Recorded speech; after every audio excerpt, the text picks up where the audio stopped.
efforts which you enabled Aghosh UK and Al Khidmat Foundation Pakistan to deliver. But the work carries on. And you'll be very pleased to know, آپ کو یہ جان کے خوشی ہوگی, ٹھیک ہے video دکھاتے ہیں. اب جس شخص کو میں بلانے لگا ہوں, ابھی 48 گھنٹے نہیں ہوئے. It's not been 48 hours since he's come back. Since he's come back. Less than 48 hours. So, my brothers and sisters, I want you to, inshallah, welcome Aghosh UK's chairman, Dr. Adil Riaz, who is the GP partner in Staffordshire and has 20 years, more than 20 years working in the humanitarian sector. And Dr. Adil just came back, abhi 2 din bhi nahi hue. So let's give a huge round of applause to Dr. Adil Riaz, chairman of Aghosh UK. Bismillah, alhamdulillah, wassalatu wassalamu ala rasulillah, amma ba'd, a'udhu billahi minash shaitanir rajim, bismillahir rahmanir rahim. Dear brothers and sisters, assalamu alaikum wa rahmatullahi wa barakatuh. It's amazing to see so many of you turning up here on a cold weekday winter night. But alhamdulillah, the emotions, the passion you got for Gaza, it's not surprising that you are here. Obviously, Sister Hadika Kiani has traveled all the way from Pakistan to be among you, and quite a lot of you are here to listen to her and welcome her as well. So we are grateful to her, who's given her precious time for this wonderful cause.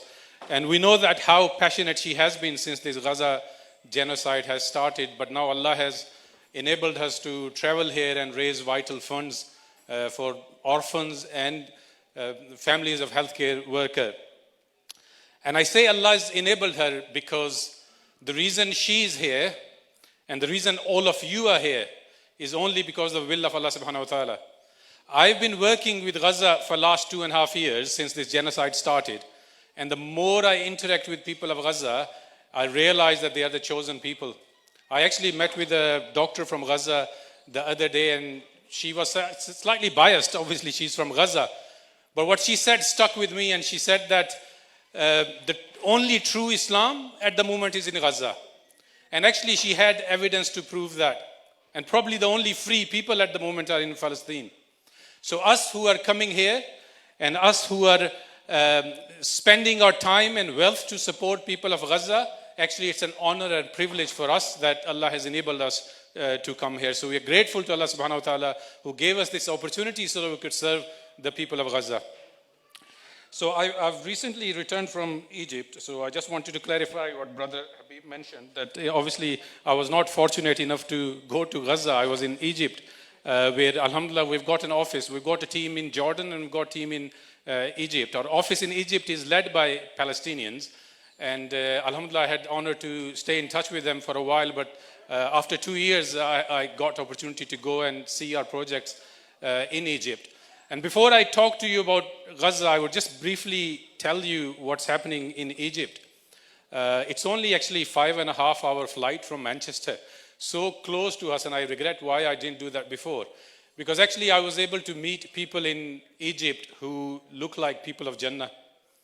And it's such an amazing opportunity for us who live in Britain that we don't even need any visa to go to Egypt, and you'll be able to meet those wonderful souls there, and the memory of meeting them would stay with you for the rest of your life. So I'll briefly touch upon that experience I had led by our Aghosh UK team in Egypt our last 4 or 5 days. So we, the things we hear quite often is that the Ummah is asleep. Egyptians don't do anything, Jordanians don't do anything, and it's up to a level, it's a fact, especially at the government level. But the public actually feels the same. The way you feel, the way I feel, we heard, they feel the same as well. So these are just the pictures from my mobile phone. We've got a warehouse in Cairo, and this is Friday, after Friday prayers. We went to that warehouse to pack food.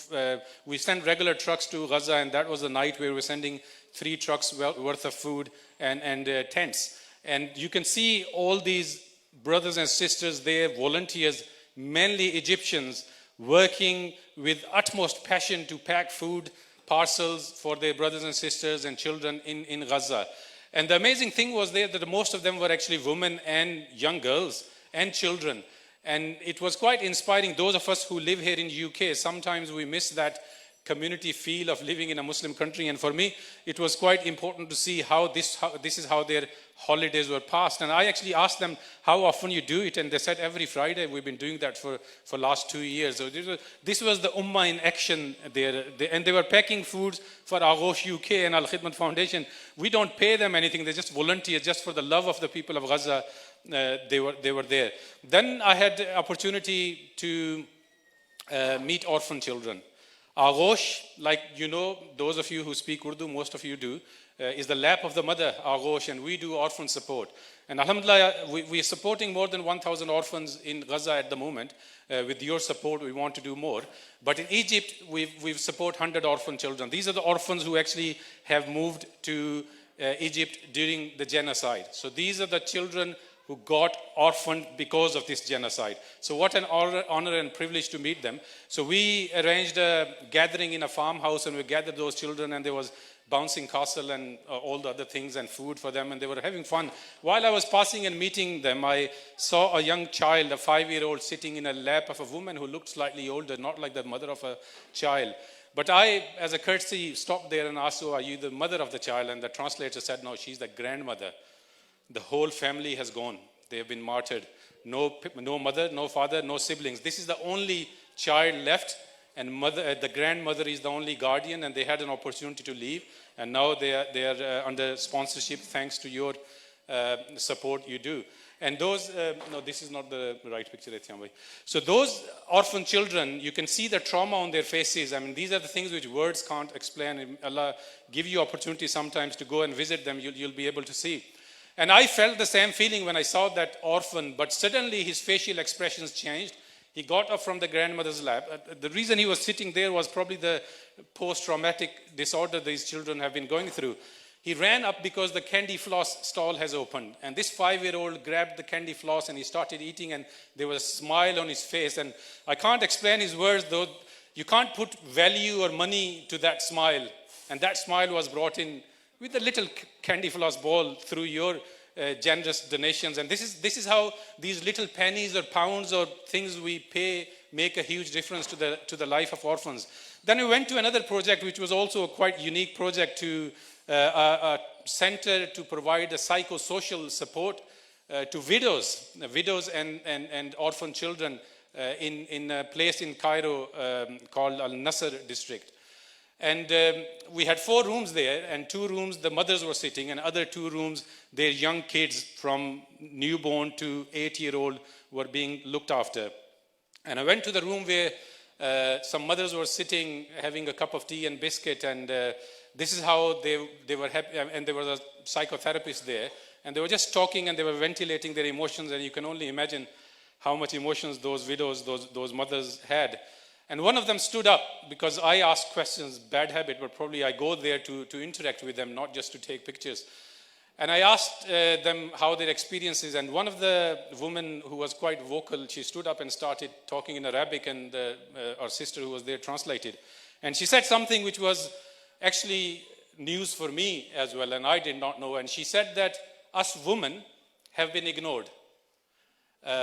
Everyone talks about food, medicine, orphans, and all of those things are important, but no one talks about women.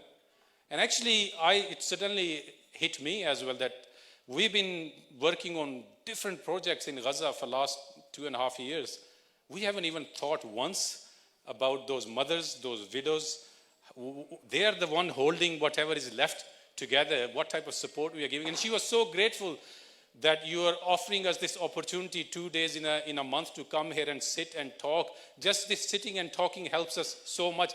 And you take our children away in separate rooms so that we can actually talk more openly as well. So they were quite happy and grateful to you for all the donations you're doing to enable. This was called Taboo Center, which we are doing in partnership with a South African charity called Gift of Givers. So the next room I went to was another unique experience where some widows, some young girls, and some older sisters from Gaza were there learning some skills. And the skills they were learning was the crochet and knitting. And they were doing that for a couple of reasons. One was it's a part of the psychotherapy. It helps to divert their attention. They learn a new skill. Plus it also help them to basically earn some living as well, because they're learning a skill. And they had few things made on the table, and I'll briefly mention that I picked all of those things up. There were shirts and there were pencil cases and caps with all the Palestine branding. And I said, how much this cost? They said, for you it's free. I said, no, we need to buy it. And they said the shirt costs us £10.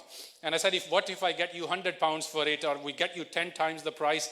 And they got quite happy. They gave me everything. And I actually brought them, and last 2 dinners, all of them went. And alhamdulillah, out of those 4 or 5 shirts, we were able to raise £1,200.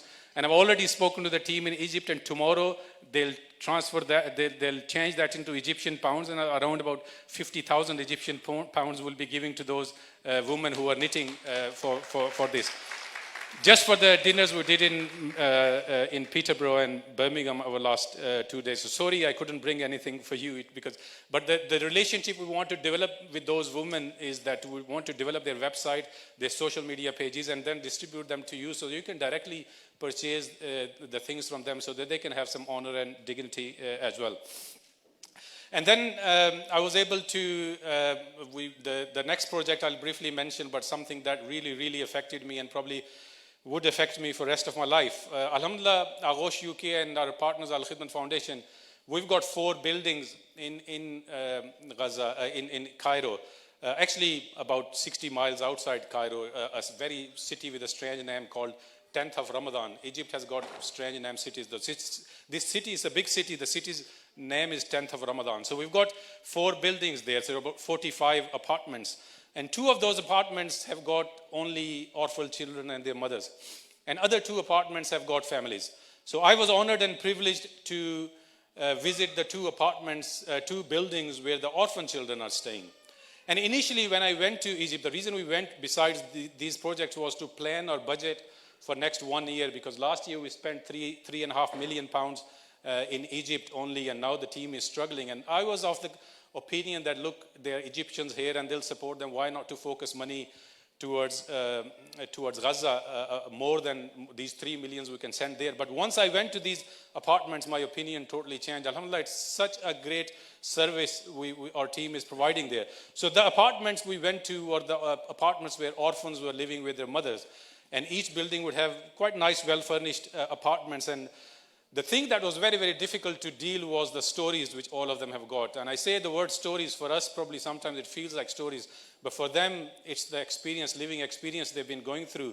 From one apartment to another we were going, and you can see how emotionally draining for us, but it's even difficult to imagine what they have been going through. So the first apartment we went through, we went and we saw this little boy. You'll see the picture of that boy.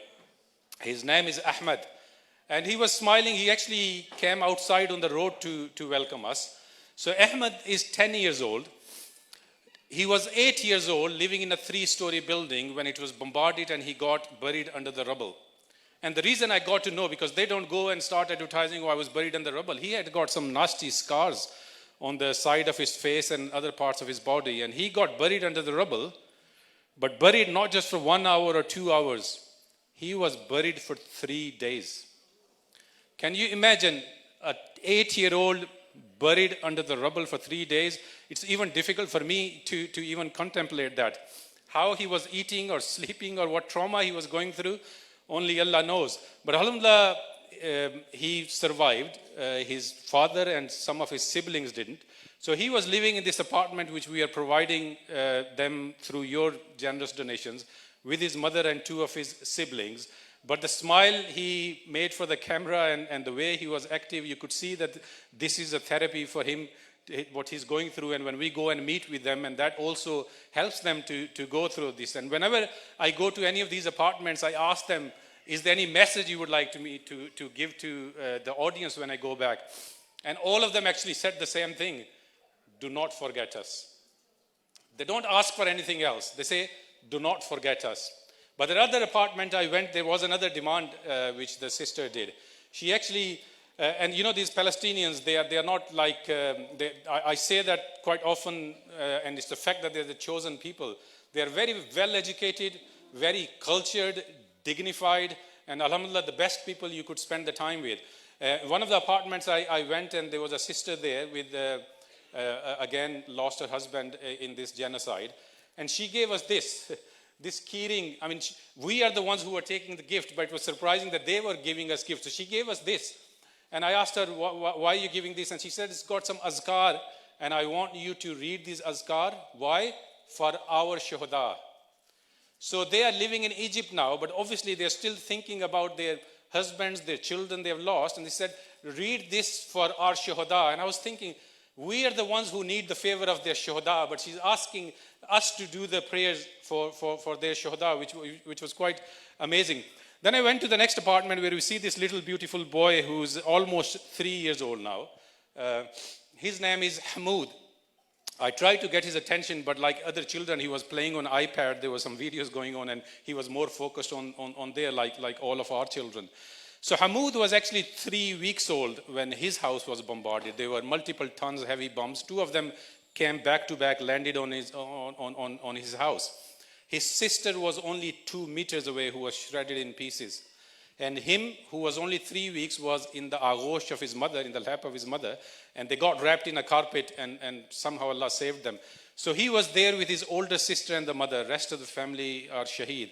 And the whole of the family, those who are shaheed as well, were hufaz.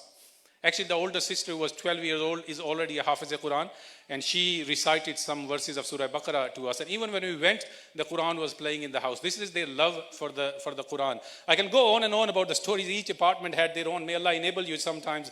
Come with our Aghosh al-Khidmat, and we'll take you to meet with these blessed souls.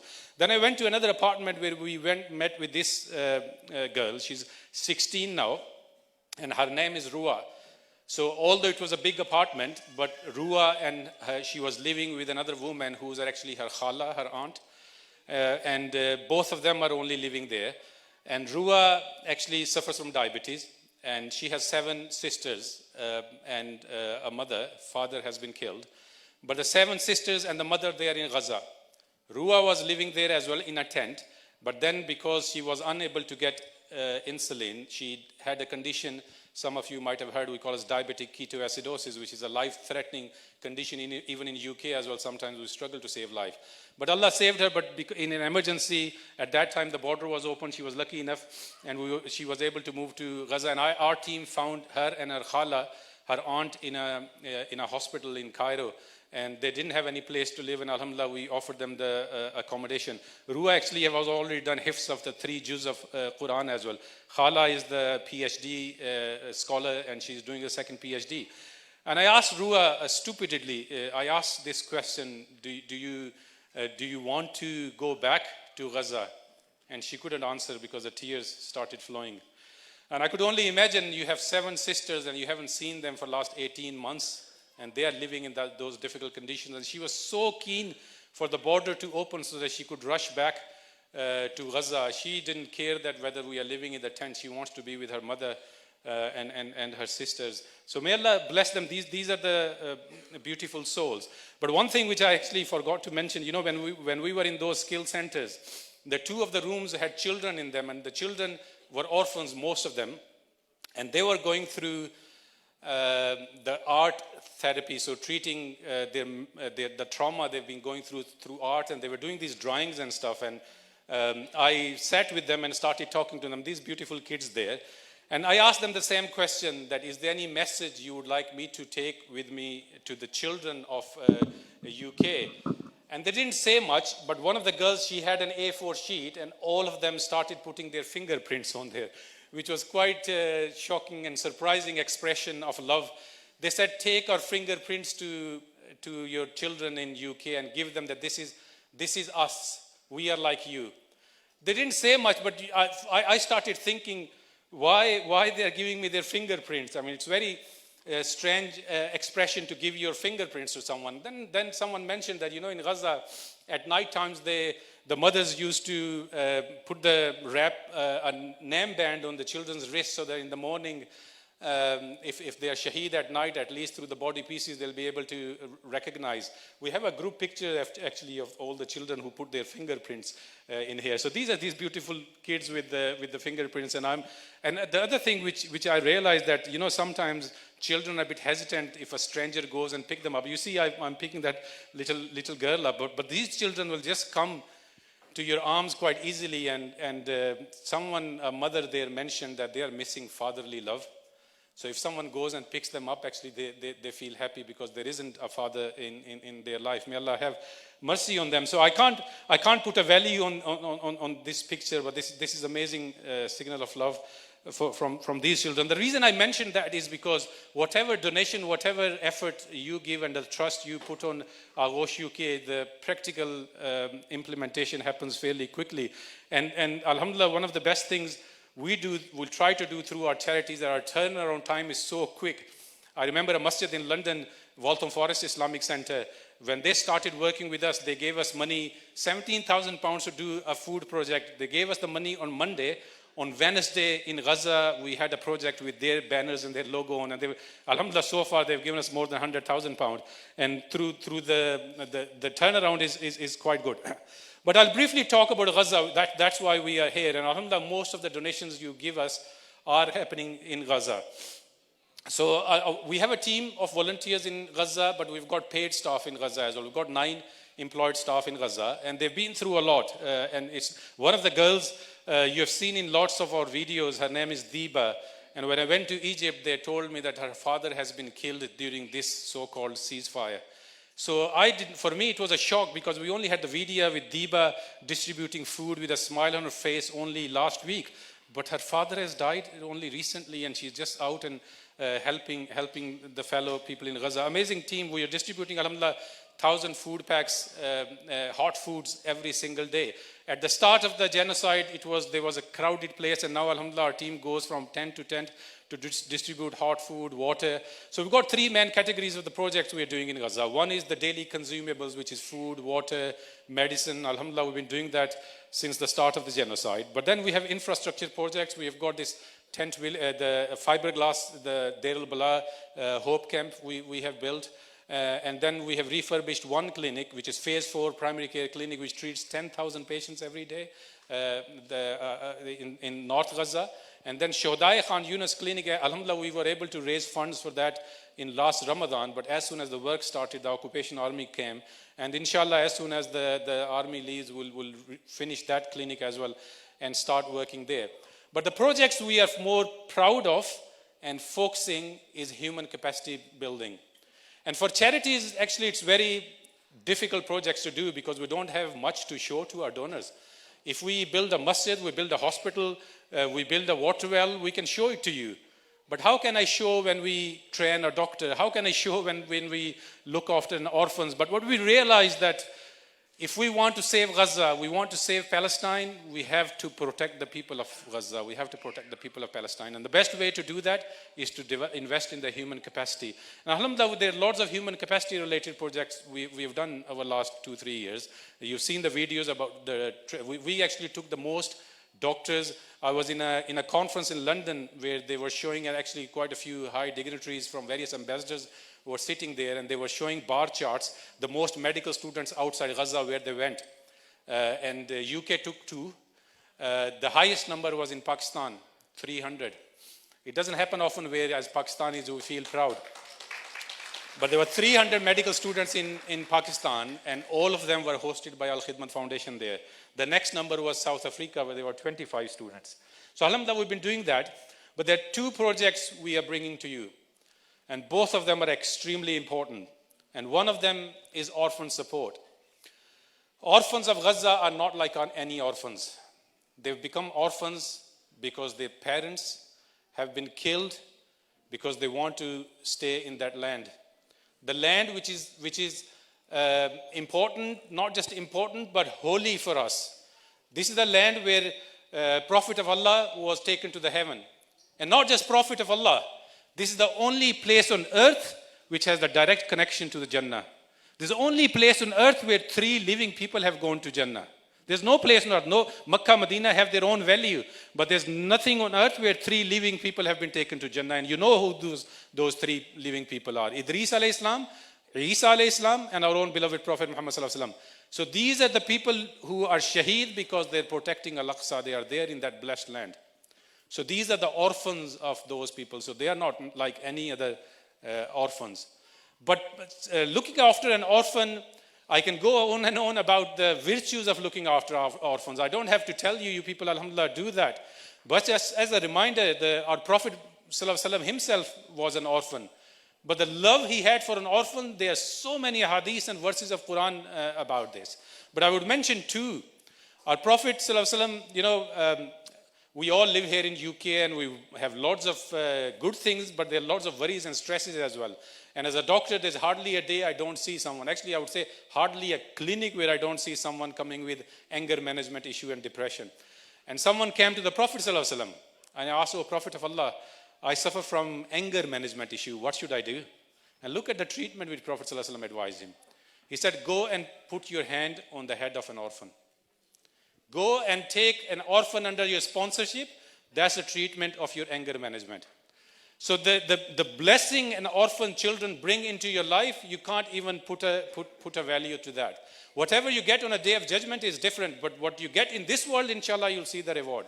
The other hadith which Prophet ﷺ mentioned, that the best house on this earth is the one that sponsors an orphan, or where an orphan is living. And this is what our beloved Prophet ﷺ said, the best house. When we say the best house, you mean the best house, not just financially, the best house with the environment as well, with the barakah in it. So the best house is the one that sponsors an orphan. And what better orphan to sponsor than an orphan from Gaza? And we are on a mission, alhamdulillah, through Aghosh. The reason we named our organization Aghosh is that we sponsor orphans. What type of society it is where we can't look after our vulnerable, the most vulnerable in the society? And these are the orphans. So we are on a mission. We want every single Muslim household in this country to take at least one orphan under your sponsorship. Prove the hadith of the Prophet ﷺ. All the miseries and the worries we go through, you'll see how they disappear. And alhamdulillah, all of us who are in this mission as a volunteer, we've seen this blessing. I've been doing 10 orphans for the last 10 years. Alhamdulillah, I can't even tell you the blessings we see. So we are on a mission to have at least one. If you can do more, actually I say to people often that if Allah has blessed you with 3 children, go and sponsor 3 orphans. He's blessed you with 3 children. Why don't you take 3 orphans under your sponsorship? £500 a month. Is that a difficult thing for you? But 500 would save a life of that orphan, would take them off the street. So orphan sponsorship is an extremely important thing, and we bring that to you. And today, inshallah, we hope that you would not leave at least this room without sponsoring at least one orphan in Gaza. We've got orphan sponsorship in Pakistan as well. You have option to choose, but we are here today for Gaza. And the reason we are asking for Gaza is that there's no place on earth. We are the ummah of orphans. That's why I often think that why Prophet ﷺ mentioned so much about orphans. We are the ummah of orphans. Everywhere you look, Kashmir, Syria, there are orphans everywhere. But there's no more orphans than in Gaza.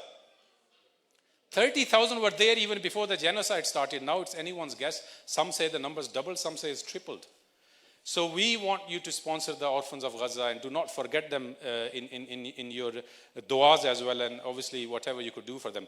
But the second project which I'm going to talk before I leave is also, it's actually very close to my heart as well. And Aghosh UK is the only charity on this earth who are doing this project, and I'll tell you why. This is the families of the healthcare workers who have been killed.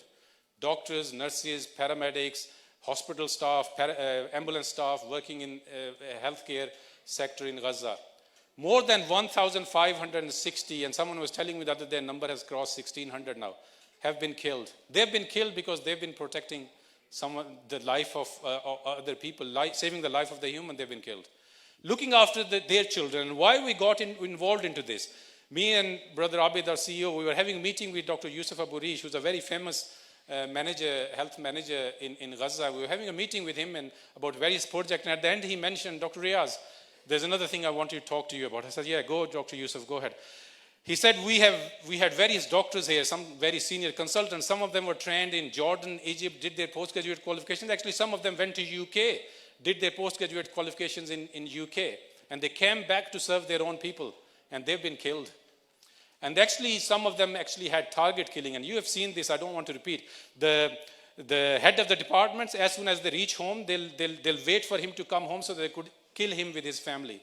But there's so many healthcare workers have been killed. And Dr. Yusuf said that their widows, their children, they used to have amazing lives because they were financially well off.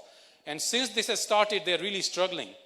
And the thing which he mentioned was something which I never thought of. He said, other children, they are a bit more street savvy. They can go and queue for 4 hours to get water, or they can run after a truck to grab a bag of flour. But these children of the professionals, they are not street savvy and they're really struggling. So the widows come to me and they say, Dr. Yusuf, you talk to different people. Please help us that sort of we can have some dignified life. And I promise them, yes, I'll do something for you. But when they leave, I close the door and I start crying. And I imagine about those doctors, what amazing life they were having, and look what's happening with their families. But the other reason I cry is that I have nothing to give to them. Although I promised them, but I have nothing to give to them. So I asked Dr. Yusuf, yes, we would like to give some, give us, we'll take their sponsorship. How much do you think they would need? And I was thinking he would say, $1,000 a month or something. He said, Dr. Riaz, just give us £100 a month. That would give them enough dignity not to go on the streets. Just £100 a month. So £100, inshallah, will take that responsibility. And we are actually distributing this project all over the world. Alhamdulillah, out of these 1,560, we've almost raised funds for 600 families. We want to touch 1,000 before Ramadan. And these are the children, orphans, the widows of healthcare workers who have given their life, saving anyone, others' life as well. But then a couple of things I want to mention before I leave this stage and invite Hadi Kakiani to come. Us doing all these things for Gaza and me standing here boasting about that we've done this and that, wallahi, there's nothing for me or nothing for you or any of us have anything to be proud of. Us as charity workers, us as Muslims, and us as humans have let brothers and sisters and children of Gaza down. We have let them badly down. There's nothing for us to be proud of. If anything, you coming here is them doing a favor to you. Me coming here, finishing my clinic and driving all the way 3 hours here to Bradford, they are doing a favor to me. And the reason I say that is that for the last 2-3 years, I've seen it with my own eyes. An unseen realms is active in Gaza. Gaza still has connection with the heavens. This connection did not finish at the time of the Prophet Muhammad sallallahu alaihi wasallam. And I leave that stage by giving you this final example to prove. And actually there are lots and lots of examples. If you start talking to the people of Gaza, and every time I meet them, I ask them this, and they'll tell you one story. All of them have a story. And this is my personal witness account. I'll tell you to prove that they are doing you a favor while you are here. I was in Jordan, and one of the brothers who was driving us around, helping us purchase baby milk and medicines and stuff, he mentioned that my father-in-law, he's 72 years old. By the way, I've mentioned this story in all the charity dinners, and some of you might have already heard it. But I know there are new phases, but I don't get tired of telling this story, and I hope you don't get tired of listening to it, and pass this on. It would motivate others. So he said, my father-in-law is 72 years old, and he's just returned from Gaza, and he wants to go back again. And we are all quite worried because they are killing doctors there. So can you go and talk him out of it? I said, look, I can't go and talk out, but is there any chance I can go and meet?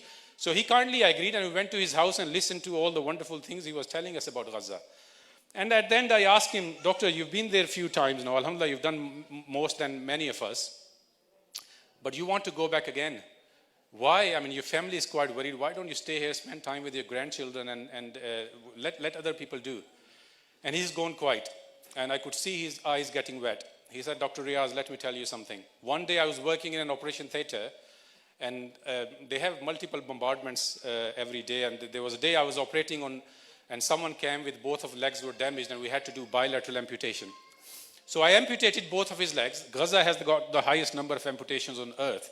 And alhamdulillah, we are already working on the prosthetic limb setting up there. But that's a side story. So he said, I amputated his legs. I came back to the A&E and I started working there. There was so much noise, and through the noise I heard this voice.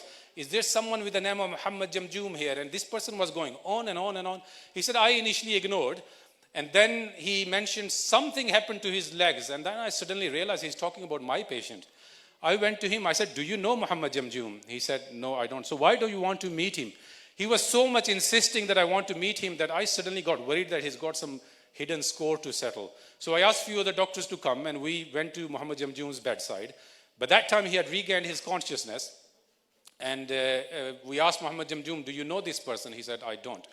And that person then took over. He said, "Are you Muhammad Jamjoom? Something happened with your legs." He said, "Yes, I'm Muhammad Jamjoom, and my legs have been amputated." He said, "Have you ever met me before?" He said, "No, I've never met you before." Yes. He said, "Last night," and listen to this now. He said, "Last night, Prophet Muhammad Sallallahu Alaihi Wasallam comes to my dream. He says, go to that hospital. You'll find someone with the name of Muhammad Jamjoom there." And by the way, I was telling this story in Manchester, and there was a doctor sitting there who came as a speaker, and she said, "I was present there when this happened." So I corroborated it through 2 witnesses.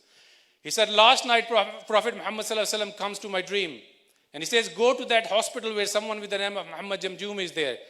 Tell him that Allah and His Messenger has received your legs in Jannah. Tell him that Allah and His Messenger has received your legs in Jannah." As soon as he said that Muhammad Jamjoom, who lost his legs, started crying. That person started crying, and he said all of us doctors standing on the bedside started crying.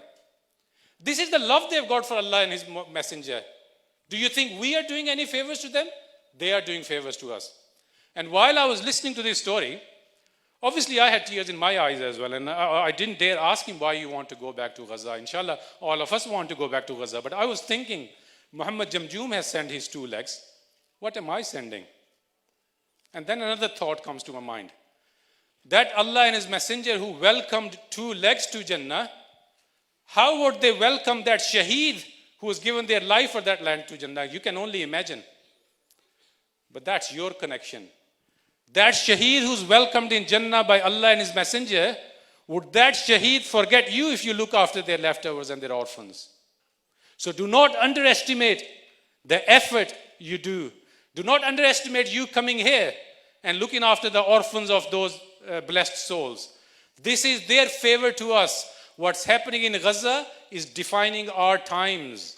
For rest of our lives have been defined that inshallah we'll be living looking after that Gaza. We'll inshallah work to liberate that lands. But our children inshallah would see those days to come. But they would ask us, where were you when that genocide was happening? But at least we'll be able to say that whatever Allah enabled us, I did that. Allah enabled us to sponsor me some orphans. I went to the dinner and I sponsored those orphans. So do not underestimate all the effort you do, and inshallah this would make the difference. So us being here is the blessing of Allah subhanahu wa ta'ala, and it's the favor of the Palestinian people to us. May Allah protect them. May Allah reward all of you who have given your precious time to come here. But please, the message, remember the message, do not forget them. Remember them in your dua. But whatever effort you can do to help them, be it financial, be it with your time, through boycotts or protests, whatever you do, all of them make the difference. Allah's watching, but Palestinians are watching as well. Jazakallah khair. Thank you very much for listening, and please stay in touch with us. Assalamu alaikum.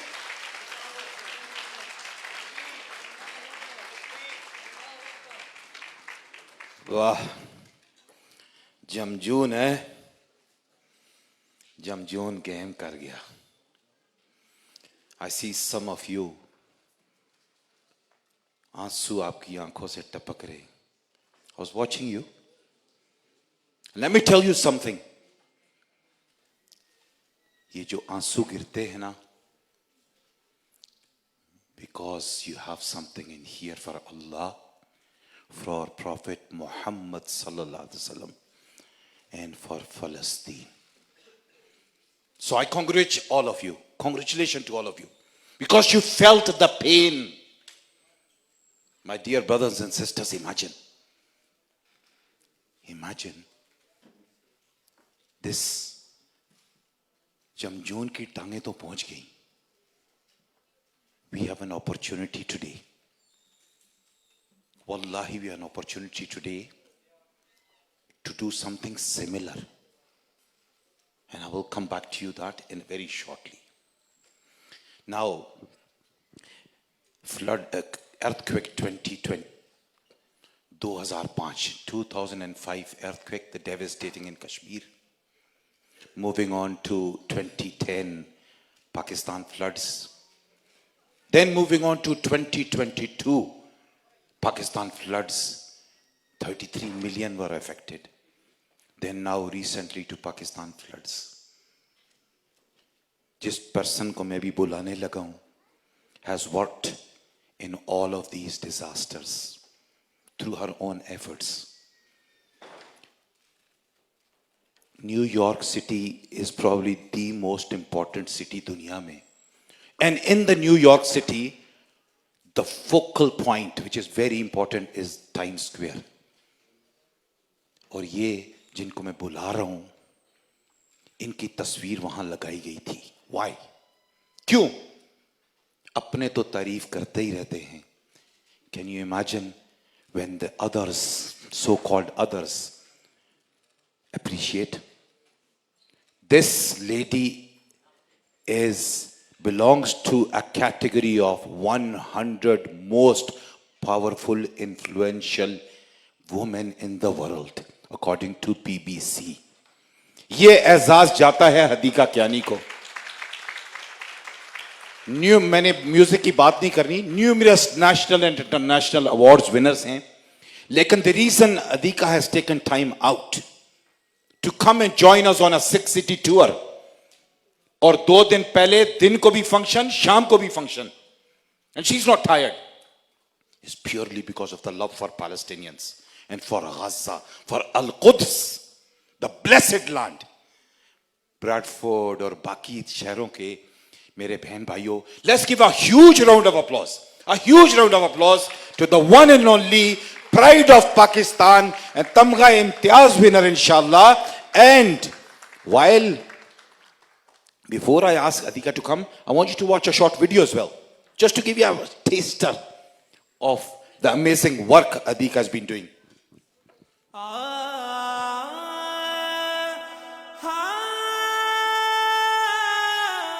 मैं हूँ हदीका कियानी और आज मैं जलालपुर पीरवाला जनूबी पंजाब में मौजूद हूँ और यहाँ पे सामान तकसीम करने के लिए आई हूँ तकरीबन 600 फैमिलीज को, जिसमें जरूरत की घर की तमाम अशिया मौजूद हैं.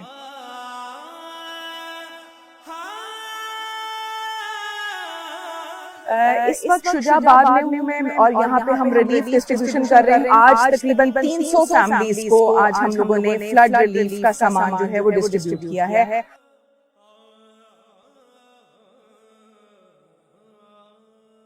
जी भर के तुम कब से खेले नहीं, क्या क्या सितम तुमने झेले नहीं, अकेले नहीं, अकेले नहीं.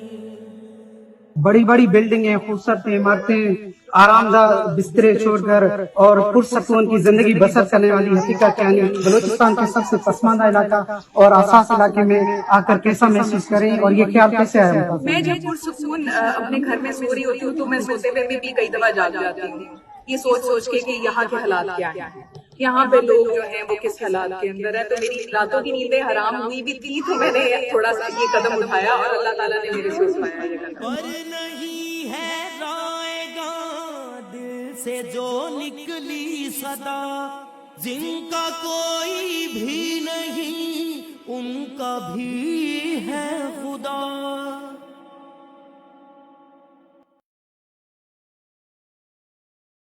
Ladies and gentlemen, let's give a huge round of applause. आपकी भरपूर तालियों में the pride of Pakistan, Hadiqa Kiani, winner of Tamgha Imtiaz as well.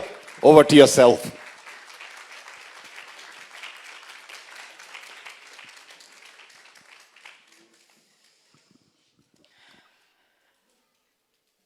अस्सलाम वालेकुम. बहुत खुशी हो रही है सबसे पहले कि आप लोग यहाँ पे अपना कीमती वक्त निकाल के आए हैं इस सर्दी में, और डेफिनेटली दिन में आप काम में भी गए होंगे, तो आप लोगों की एफर्ट है, अल्लाह ताला कबूल करे. जिस तरह के डॉक्टर अदील साहब ने भी बोला कि डेफिनेटली हम सब के यहाँ पे आने का एक मकसद है, तो मुझे खुशी इस बात की हो रही है कि आज ये ऑडिटोरियम, ये जगह अभी फुल है, और मैंने यही सुना ऑर्गेनाइजर्स से भी और आगोश यूके के ऑर्गेनाइजर्स के यहाँ पे 2-3 टेबल्स उन्होंने ज़्यादा और लगा दी, तो बहुत मुझे खुशी हुई कि ये तो बहुत अच्छी बात है. اس کا مطلب ہے کہ احساس موجود ہے.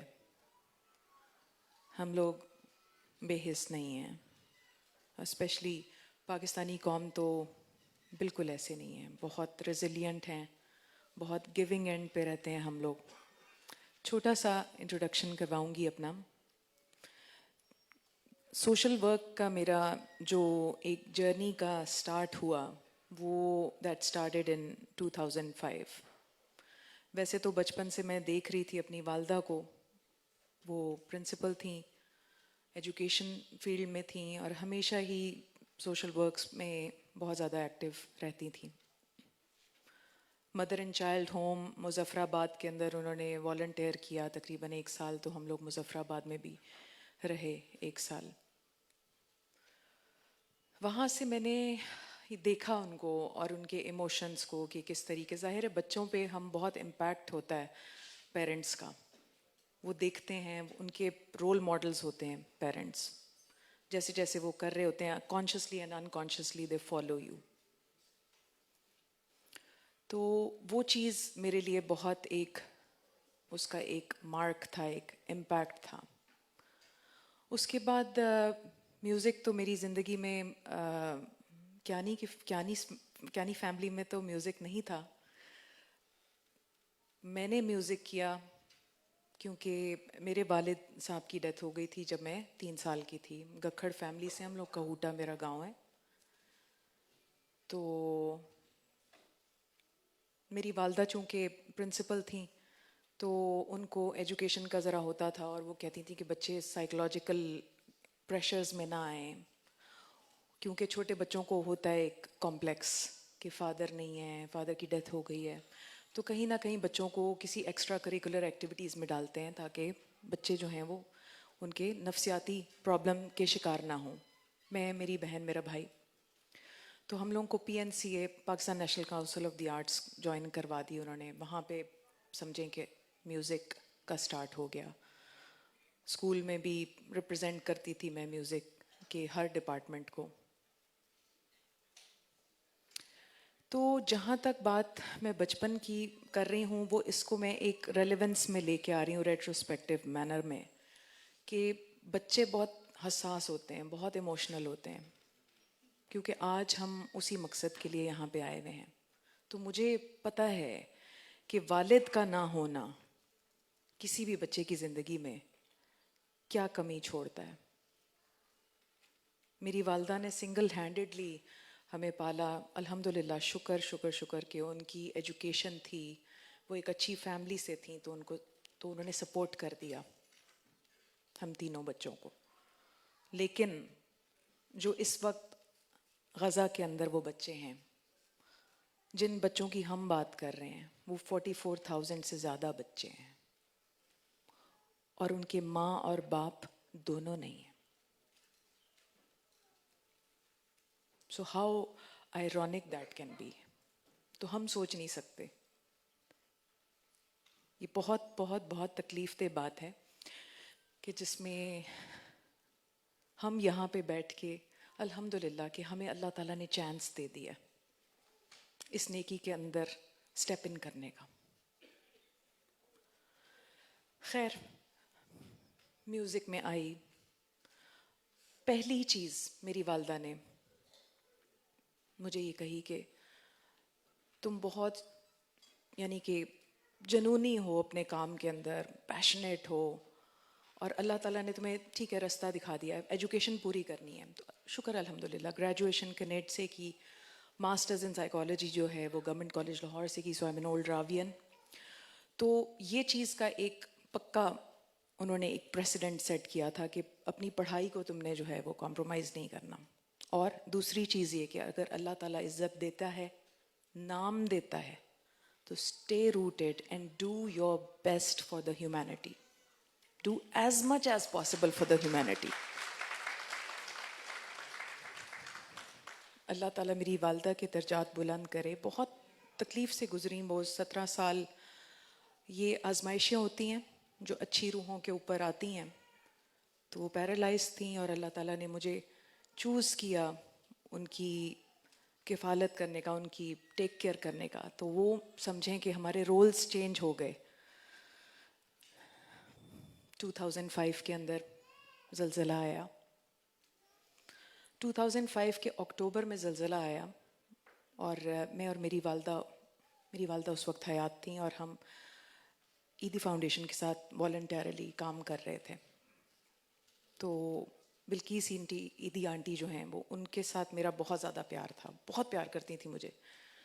تو میں نے ان کو ایک خواہش ظاہر کی ہوئی تھی کہ میں آپ کے ساتھ والنٹیرلی کام کر رہی ہوں ارتھ کویک کے لیے بھی, تو پلیز میرے بارے میں سوچیے گا. I was single at that time. تو میں نے کہا کہ مجھے اگر کوئی وہاں پہ کچھ,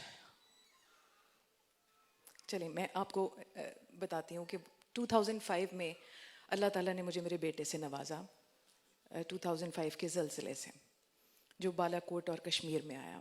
اب ماشاء اللہ وہ میرا بیٹا 20 ایئرس کا ہے, ہی از مائی اونلی سن, اور وہ اللہ تعالیٰ کا سب سے بڑا گفٹ تھا میری زندگی کا, جو مجھے اس زلزلے سے اللہ تعالیٰ نے نوازا.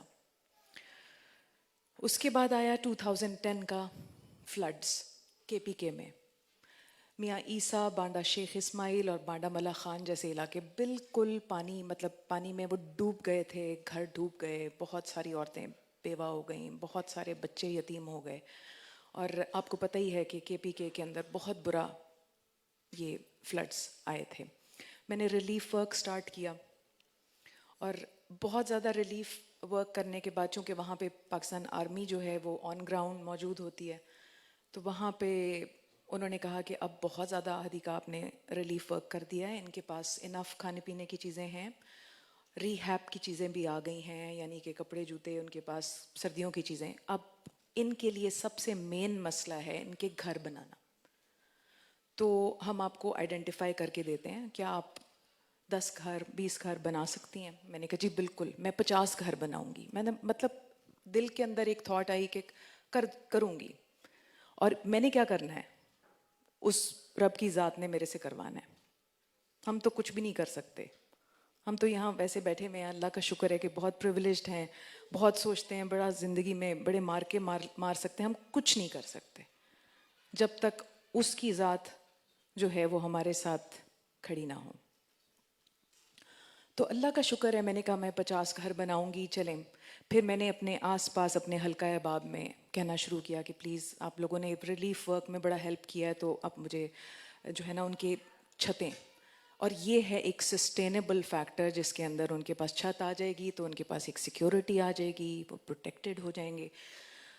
تو اللہ کا شکر ہے کہ اللہ تعالیٰ نے 255 ہاؤسز بنوا دیے, 50 سے اوپر.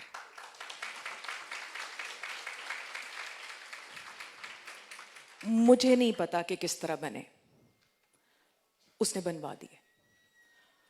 2010 کا یہ ہو گیا فلڈز. اب 2022 کے اندر فلڈز آیا ہے بلوچستان میں, فلیش فلڈ. اور بلوچستان ایسا علاقہ ہے جہاں پہ پکے گھر نہیں ہوتے. آئی ڈونٹ نو کہ آپ لوگوں میں سے کوئی بلوچستان سے ہے, کوئی بلوچستان گیا ہے؟ آپ بلوچستان کو میں ورڈز میں ایکسپلین اس طرح نہیں کر سکتی. بلوچستان میں بہت زیادہ غربت ہے, بہت ڈیوسٹیشن اوور آل ویسے ہی ہے. مطلب پنجاب والا, سندھ والا وہ اس طرح کے حالات نہیں ہیں, KPK والے حالات بھی نہیں ہیں, بہت پستی کے اندر.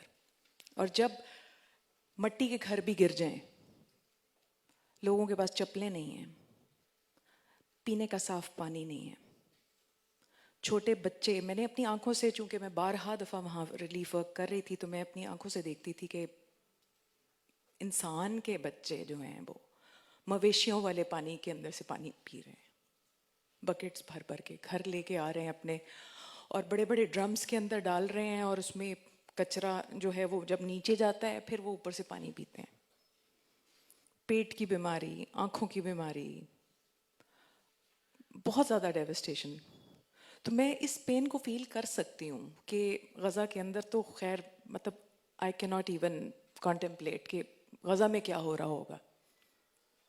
تو وہاں پہ میٹرنٹی کا یہ حالات تھے کہ پریگننٹ عورتیں جو ہیں وہ ان کو ریڑیوں پہ لے کے جایا جاتا تھا.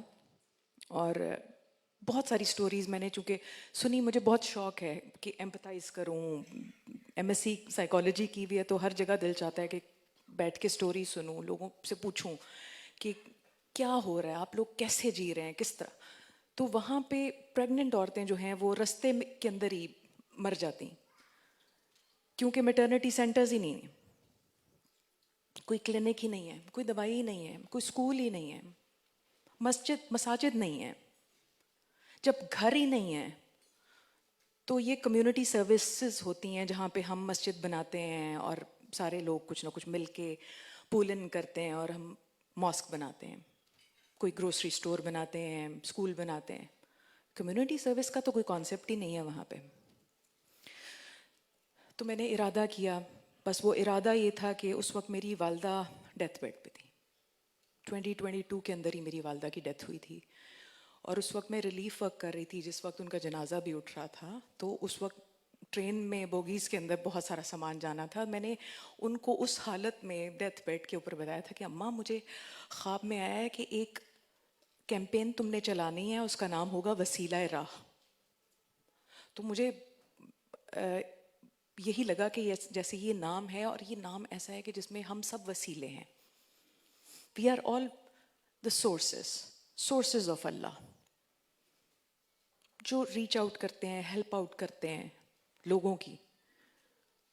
اگر اللہ تعالیٰ کی بات کو ہم سن لیتے ہیں تو ایکنالج کر لیتے ہیں, کیونکہ وہ سیڈ تو ہر ایک میں ڈالتا ہے. اچھا بھی ہوتا ہے, برا بھی ہوتا ہے. اب یہ ہمارے پہ ڈپینڈ کرتا ہے کہ ہم نے کس کو زیادہ نرچر کرنا ہے, کس کی چیز کو سننا ہے زیادہ. تو اس اچھائی کے سیڈ کو میں چاہتی ہوں کہ آپ جتنے لوگ بیٹھے ہوئے ہیں ڈیفینیٹلی بہت اچھے ڈونرز ہیں اور نرم دل رکھتے ہیں, ایمپتھی رکھتے ہیں, جنرس ہیں, اسی لیے آج یہاں پہ اس جگہ پہ بیٹھے ہوئے ہیں. تو وہاں پہ میں نے, اللہ تعالیٰ نے میرے سے بنوائے تمبو اور کنڈی کے علاقے میں 2 میٹرنٹی سینٹرز, ایک اسکول, ایک گروسری اسٹور, 2 مساجد اور 370 ہاؤسز. الحمدللہ. So it was never me, it's never you. میں والی کہانی ہمارے اندر ہونی ہی نہیں چاہیے. میں کچھ بھی نہیں ہے, سب تو ہی ہے, ہر جگہ پہ تو ہی تو ہے, یہ سب اسی کے رنگ ہیں. اس کے بعد 2025 دوبارہ سے پچھلے سال, ابھی تازہ بات ہے کہ فلیش فلڈز آئے ساؤتھ آف پنجاب کے اندر. پہلے بھی میری کوئی آرگنائزیشن نہیں تھی, کوئی این جی او نہیں تھی. یہ وسیلہ راہ صرف ایک کیمپین ہے, اور کیمپین شاید کہیں نہ کہیں یہ کیمپین آپ کو دکھائی دیتی رہے گی. یہ کبھی این جی او نہیں بنے گی. No offence to N G Os. میں صرف اور صرف الخدمت اور آغوش یو کے کو اس لیے سپورٹ کرنے یہاں کھڑی ہوئی ہوں کیونکہ مجھے پتہ ہے کہ یہ ٹرانسپیرنٹ ہیں, یہ بہت پیورٹی کے ساتھ بہت جینون وے کے اندر کام کر رہے ہیں. اور ان کو میں بارہا دفعہ ان پچھلے سالوں کے اندر جتنے بھی فلڈز ہیں, ارتھ کوئک ہیں, ان کا کام میں نے آن گراؤنڈ دیکھا ہے, اپنی آنکھوں سے ایکسپیرئنس کیا ہے. اور میں ہمیشہ دل میں اپریشیٹ کرتی تھی کہ یہ الخدمت والے بہت صحیح لوگ ہیں, دل سے. میں نے کیونکہ ان کا پریکٹیکلی کام دیکھ لیا, تو میں نے 2022 کی بات کر رہی ہوں, بلوچستان میں میرے پاس فنڈز کا ایشو تھا کہ میں فنڈز اپنے آس پاس فرینڈز, فیملی, ادھر ادھر, جس طرح ایک ورڈ آف ماؤتھ سے آج آپ بیٹھے ہوئے ہیں اور آپ کہتے ہیں چلو فون کر دیا, 10 عورتوں نے اور پیسے جمع کر دیے, تو مجھے پرسنلی وہ لا کے 370 ہاؤسز اور یہ چیزیں ساری بنا لی میں نے. لیکن یہ 370 ہاؤسز نہیں بن سکتے تھے اگر میرے پاس تھوڑے میجر فنڈز نہ ہوتے. تو مجھے میری نیس نے کہا, جو کہ شانزے یہاں بیٹھی نہیں ہے امریکہ سے, کیونکہ شی keeps on working for the social causes, تو انہوں نے مجھے کہا کہ کاکا کہتی ہیں مجھے, کہتی ہیں کہ آپ تھوڑا سا گو فنڈ می ایک اکاؤنٹ ہے اس کو بناتے ہیں اور اس میں ہم اوورسیز پاکستانیز کو کیٹر کرتے ہیں, تو ہو سکتا ہے کہ آپ کا یہ کام تھوڑا سا میجر اسکیل کے اوپر ہو جائے. شی میڈ دیٹ اکاؤنٹ, اور وہاں پہ الحمدللہ یو کے سے اور امریکہ سے لوگوں نے ڈونیشنز دیں, تو یہ سارا کام ہو سکا, اوپر والے نے کروایا. اب 2025 کے اندر مجھے الخدمت فاؤنڈیشن نے کانٹیکٹ کیا, تو میں نے کہا کہ یہ تو اس کا مطلب ہے کہ اللہ تعالیٰ جو ہے وہ ریلیف ورک سے زیادہ ہی چاہ رہا ہے کہ میں زیادہ لوگوں کی ہیلپ کروں. تو یہ الخدمت نے پورٹل بنایا میرے نام پہ, اور پھر ہم لوگوں نے فنڈز اکٹھے کیے اور ہزاروں لوگوں کو ماشاءاللہ ہم لوگوں نے ریلیف پرووائڈ کیا. جلال پور پیر والا کے اندر, شجاع آباد میں, علی پور میں, قصور میں, اور جتنے بھی چنیوٹ کا علاقہ ہے, ساؤتھ آف پنجاب کے بہت سارے علاقوں میں, جس کا چھوٹا سا گلمپس آپ لوگوں نے دیکھا. تو الخدمت فاؤنڈیشن کی جو برانچ ہے وہ ہے آغوش یو کے, آغوش ماں کی لیب, جو کہ سب سے زیادہ سیف اور انکنڈیشنل لو سے بھری ہوئی ہوتی ہے. I am here to support them, and I urge all of you کہ آج ہم ایک یونائٹڈ ہو کے, یہ ہمارا لاسٹ فنڈ ریزنگ ایونٹ ہے, میرے ٹور کا یہ لاسٹ فنڈ ریزنگ ٹرپ ہے, ایونٹ ہے, اور میں بریڈفرڈ سے, یعنی کہ بریڈستان مجھے کسی نے بتایا کہ اس کو بریڈستان بھی کہتے ہیں. میں نے کہا اگر بریڈستان کہتے ہیں تو پھر تو پاکستانی تو بہت کھلے دل کے ہیں. پاکستانیز تو ایسے, خاص طور پہ ایسے جینرس کاموں کے لیے تو دل کھول کے کریں گے آج, اور انشاءاللہ میری بھی عزت رکھیں گے. اور میری کیا عزت رکھنی ہے آپ لوگوں نے, لیکن یہ ہے کہ مجھے پتہ ہے کہ آپ لوگوں کا پیار ہے, آپ لوگوں کی شفقت ہے کہ آپ لوگ یہاں پہ موجود ہیں, اور آج ہم اپنے آپ کو فیور دیں گے. آج ہم اپنے آپ کو فیور دیں گے. آج ہم غزہ کے بچوں کو, جو آرفن بچے ہیں, جو وڈوز ہیں, جو میڈیکل ہیلتھ ورکرز ہیں, جو میڈیکل اسٹوڈنٹس ہیں, آج ہم ان کو فیور دینے کے لیے نہیں آئے. آج تو اللہ تعالیٰ ہمارے لیے ایک چانس نکال رہا ہے نیکی کرنے کا, کیونکہ آگے آ رہا ہے رمضان, زکوٰۃ بھی ہونی ضروری ہے. What is the best way to do it? یہی بیسٹ مومنٹ ہے کہ اس میں آپ لوگوں کو سٹیپ اٹھانا ہے. اور no charity is a small charity. جو بھی آپ کی انٹینشن, آپ کے سٹیپس یہاں پہ اٹھے ہیں, اس کو پتہ ہے آپ کا انٹینٹ, آپ کی انٹینشن, کہ اس کے اندر کتنی پیورٹی, کتنی کلیئرٹی ہے, کتنی جینوننیس ہے. آپ لوگ جینون ہیں, آپ کی انٹینشن اچھی ہے, آپ کی سوچ میں پیورٹی ہے, تو وہ قبول کرنے والا ہے. اور اللہ تعالیٰ آپ سب کے جو ہے نا وہ نیک اعمال قبول کرے, آمین. اور آپ لوگوں کو جو ہے وہ ایک اچھا عمل کرنے کی توفیق عطا کرے. اور مجھے لگتا ہے کہ انشاءاللہ آج ہم اپنے ٹارگٹ سے اوپر جائیں گے انشاءاللہ, God ولنگ.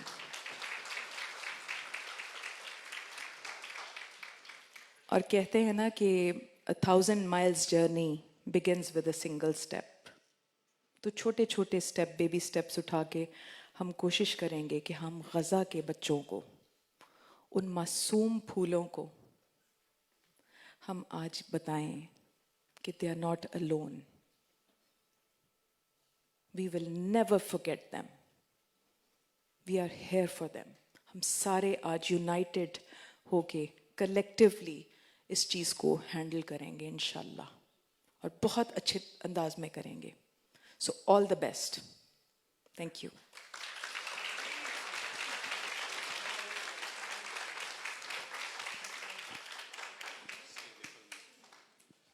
So before I let Sister Hadika Kiani go, a little gesture of thanks to her. You know, آپ 5 دنوں میں 6 سٹیز میں ہمارے ساتھ گئیں, اور الحمدللہ without any material benefit. British motorways are not the best to travel, لیکن خوشی کے ساتھ ذرا سی کچھ ماتھے میں شیکن لیے بغیر الحمدللہ she work day and night. And so for our last 5 dinners we have raised almost 400,000 pounds for children, for orphans and widows of Gaza. الحمدللہ آج 500,000 پورا کریں گے. But we don't have any words to thank her, اور اللہ ہی ہے ان کو جو اجر دینے والا. لیکن میں سوچ رہا تھا, میں نے عابد بھائی سے ڈسکشن کی کہ تھینک یو آپ کو غزہ کے بچوں کی طرف سے ہم دیتے ہیں. You know how precious this is for you, for myself, but we want to give this to you. یہ غزہ کے بچوں کی طرف سے, وہ ان کی تصویر ابھی احتشام لگائے گا, یہ آپ کے لیے گفٹ ہے. آپ غزہ کے بچوں کو یاد رکھیں گی, اور whatever wonderful things you have done for children of Gaza, it's for them. So these children, you can see in the picture at the back, they made these fingerprints, and I don't find any better person to have this. Take this with you to Pakistan, inshallah, and this would remind you of the fingerprints of those children in Gaza. Thank you very much. Jazakallah khair.